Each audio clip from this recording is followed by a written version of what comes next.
படைத்திருக்கிறார். வேதம் சொல்லுகிறது ஒரு மனுஷனுடைய உயிர் அவனுடைய இரத்தத்தில் இருக்கிறது என்பதாக. ஆகவே ஒரு மனுஷனுக்கு உயிரை தேவன் இரத்தத்தில் வைத்திருக்கிறார். ஆகவே எனக்கு அருமையானவர்களே, எனக்குள்ளேயும் ரத்தம் ஓடுகிறது, உங்களுக்குள்ளேயும் ரத்தம் ஓடுகிறது. அந்த ரத்தத்தை பல விதங்களிலே பிரித்திருக்கிறார்கள் விஞ்ஞானிகள். A and B and A plus B plus AB AB plus AB minus என்று சொல்லி இப்படி பல விதங்களிலே ரத்தங்களை வகுத்திருக்கிறார்கள். இந்த உலகத்திலே எங்களுடைய ரத்தங்கள் இன்றைக்கு இந்த உலகத்திலே சிந்தப்படுமாக இருந்தால் அது ஒரு சில மணித்தியாலத்திலே காய்ந்து போய்விடும். அந்த ரத்தம் இருந்த இடம் தெரியாமல் போய்விடும்.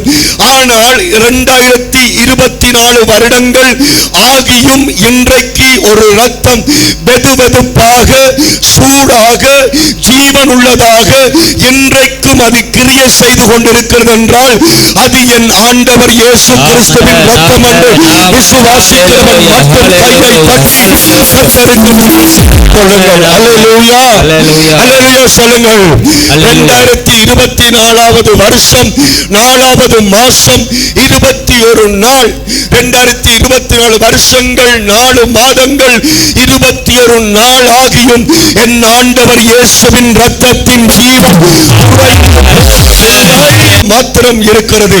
ஆனால் என் ஆண்டவராய் இயேசு கிறிஸ்து மனுஷனுக்காய் சிந்தின ரத்தம் இன்றைக்கும் கிரியை செய்து கொண்டிருக்கிறது.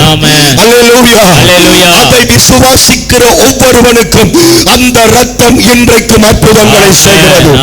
அந்த ரத்தம் இன்றைக்கும் புதுமைகளை செய்கிறது.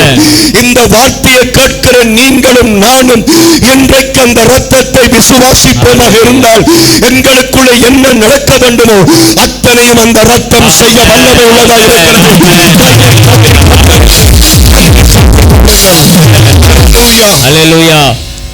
ஆண்டவர் இயேசு கிறிஸ்துவினுடைய ரத்தம் ஒரு விபத்திலே சிந்தப்படவில்லை.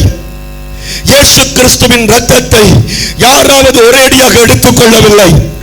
பல தடவைகள் நாங்கள் பார்க்கிறோம், இயேசு கிறிஸ்துவை மலையிலிருந்து தள்ள பார்க்கிறார்கள். மலையிலிருந்து விழுத்தி அவரை கொல்லும்படியாக முயற்சி எடுத்தார்கள். ஆனால் இயேசு கிறிஸ்து மறைந்து போனார். பிசாசு சொல்லுகிறான், நீர் கீழே விழும். அப்பொழுது தூதர்கள் ஏந்தி கொண்டு போவார்கள். கீழே விழுந்து அவருடைய ஒரு விபத்தின் மூலமாக விபரீதத்தின் மூலமாக அவருடைய ரத்தம் சிந்தப்பட வேண்டும் என்று பிசாசு நினைத்தான். தேவன் அதற்கு இடம் கொடுக்கவில்லை. மாறாக தன்னுடைய ரத்தத்தை எப்படி ஆண்டவர் சிந்தினார் என்று சொன்னால், கொல்கதா மலையிலே கல்வாரி சிலுவையிலே பலவிதமான காயங்களை பட்டு தன்னுடைய கடைசி துளி ரத்தத்தையும் ஆண்டவர் நமக்காக சிந்தினார். அல்லேலூயா சொல்லுங்கள்.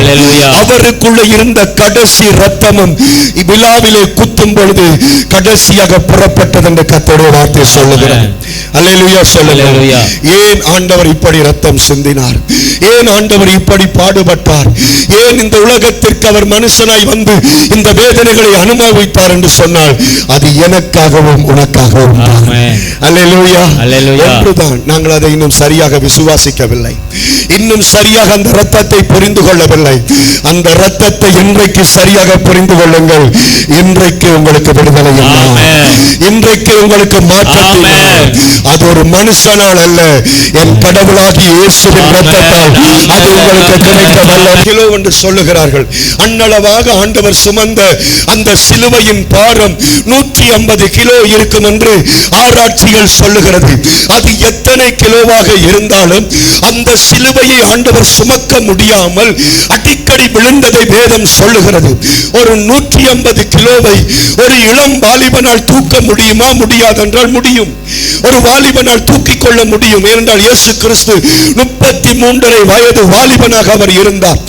ஆகவே அந்த வயதிலே அந்த 150 கிலோ பாரத்தை சுமக்க முடியாதபடிக்கு அடிக்கடி ஆண்டவர் தடுமாறினதை வேதம் சொல்லுகிறது. அதனுடைய அர்த்தம் என்ன? இயேசு அந்த சுமந்த சிலுவையின் பாரமா அல்லது இயேசுவின் சரீரத்தின் பலவீனமா? ஒன்றுமே இல்லை. நான் நினைக்கிறேன் என்னவென்று சொன்னால், என்னுடைய பாவமும் உங்களுடைய பாவமும் இனி பிறக்க போகிற பிள்ளைகளுடைய எல்லாருடைய பாவமும் அந்த 180 கிலோ சிலுவையின் மேலே வந்து இறங்கியது. அல்லேலூயா. எங்கள் எல்லாருடைய பாவ பாரங்களும் அந்த 180 கிலோவை நிரப்பின பொழுது அதை சுமக்க முடியாத பாரமாய் அது போனது. ஆகையினால்தான் அவங்க என்ன செய்யறாங்க, ஒரு மனுஷனிடமாய் அதை கொடுக்கிறாங்க சுமக்க சொல்லி. ஆனால் ஆண்டவர் என்ன செய்கிறார், அதை வேண்டி தானே சுமக்கிறதை நாங்கள் பார்க்கிறோம்.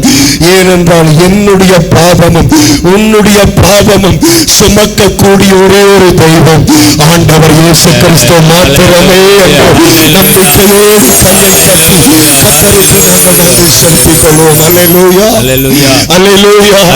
தயவு செய்து ஜபத்தோடு வார்த்தையை கேளுங்கள், தேவ பிரசன்னத்தோடு வார்த்தையை கேளுங்கள். அந்த சூடா இருக்கிற, அந்த வெதுவெதுப்பா இருக்கிற அந்த உயிருள்ள ரத்தம் உங்களுக்குள்ள இப்பொழுது கிரியை செய்யும் என்று நான் விசுவாசிக்கிறேன். அல்லேலூயா. நான் ஒரு கதா பிரசங்கத்தையோ அல்லது ஒரு மேடை பேச்சையோ செய்யவில்லை. பரலோக தேவனின் வார்த்தையை நான் பெறுகிறேன். அவருடைய 2 கைகளையும் பிரித்து இதுவரைக்கும் 5000 சொச்ச காயங்கள், வியர்வையின் இரத்தங்கள், முள்முடியின் இரத்தங்கள், அந்த கோரத்தின் மத்தியிலே அந்த கையை விரித்தார்கள். அந்த உள்ளங்கையை பார்த்தார்கள். அந்த உள்ளங்கையில் ஒரு முறை 5 அப்பத்தை 2 மீனையும் அண்ணாந்து பார்த்து ஆசீர்வதிச்ச கை. ஒரு குஷ்டரோகி விலத்தி விலத்தி உமக்கு சித்தமான என்னை சுத்தமாக்கும் என்று சொன்ன பொழுது அவனை கட்டி அணைத்து அவனுக்கு சுகம் கொடுத்த கை. குழந்தை பிள்ளைகள் வந்த பொழுது களைச்சு போயிருந்தாலும் அவங்கள் எல்லார் மேலும் கையை வைத்து ஆசீர்வதித்த அந்த அன்பு கரங்களை விரித்தார்கள். நான் நினைக்கிறேன், அந்த கையை விரித்த பொழுது அந்த கையிலே நானும் நீங்களும் வரையப்பட்டிருந்தோம். கையை தட்டி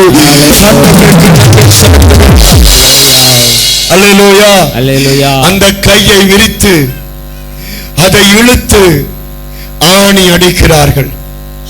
ஆண்டவருக்கு கையிலே அடித்த அந்த ஆணியின் நீளம் 8 அங்குலம் என்று சொல்லுகிறார்கள். 8 அங்குலம். இதுதான் ஒரு அங்குலம். 8 அங்குல ஆணியை அறைந்தார்கள். அதனுடைய அகலம் 3/4 அங்குலம் என்று சொல்லுகிறார்.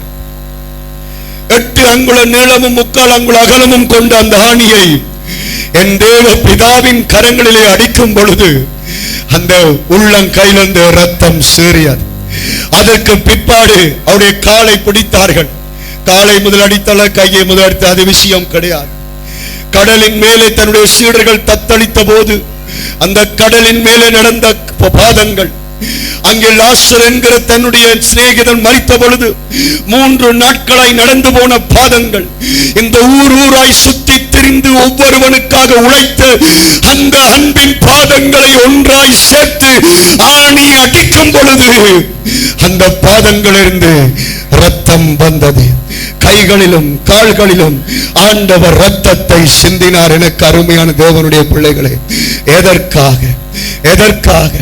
காயத்தின் ரத்தம் வியாதிக்காக, முள்முடியின் ரத்தம் சாபத்திற்காக, வியர்வையின் ரத்தம் பிரயாசத்திற்காக, கைகால்களின் ஆணியின்